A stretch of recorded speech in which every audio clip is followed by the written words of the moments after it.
Hey, it's Marko here from Fair Realty, Victoria, BC. So today I'm going to be talking about something I've nicknamed the fake unconditional offer. So let me give you a bit of background to this. A year and a half ago, the BC government came out with some new legislation called the rescission period. I still can't spell the word rescission if my life depended on it. And basically, it gave buyers the legal right to back out of an unconditional offer on a property in British Columbia within 3 business days, but if they back out, they have to pay the seller a penalty of 0.25%. That works out to $2,500 on $1 million house, $5,000 on a $2 million house.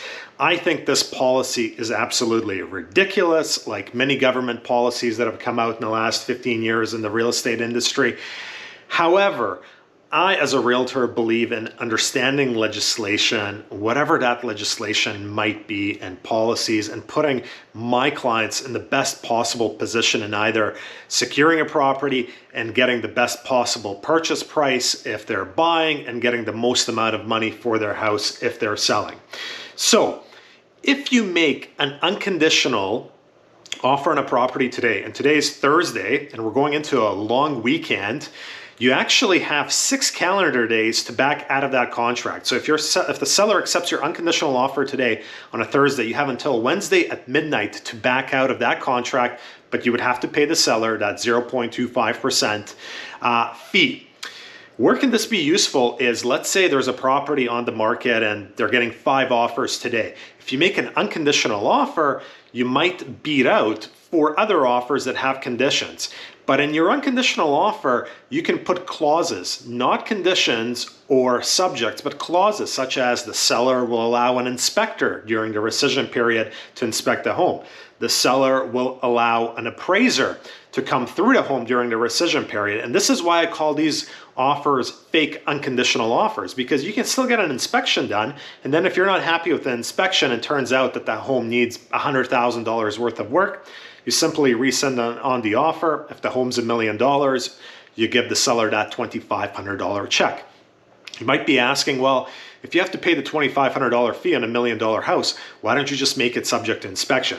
Because if you make it subject to inspection, your offer is less attractive. If you make it unconditional, you might beat out competing offers. And if there are no competing offers, typically sellers take less money. It can be $5,000, $10,000, $50,000 less for an unconditional offer, even if it's not a competing situation.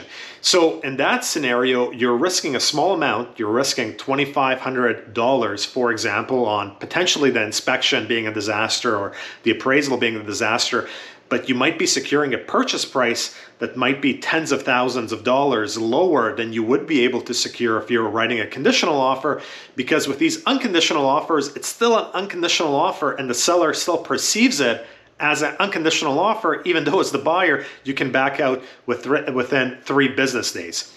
So that is why I call them fake unconditional offers, when you put these clauses in that achieve a similar thing that a subject to inspection or subject to financing would achieve.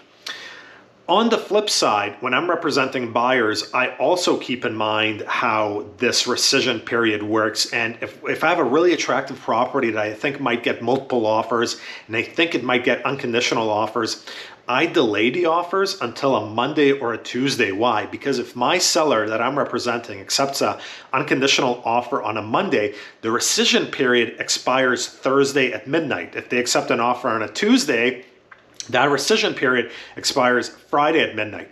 When you get into Wednesday, Thursday, Friday, then you're dealing with the weekend, and the rescission period is business days, not calendar days. So if you accept an unconditional offer as a seller on a Wednesday, the buyer actually has until Monday to change their mind.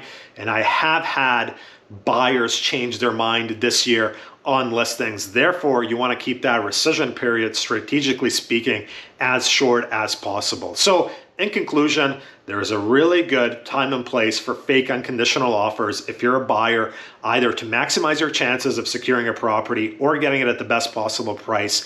And if you're a seller, it's best if you're accepting an unconditional offer on a Monday or Tuesday. That's it for this week. Marko, Juras, Fair Realty.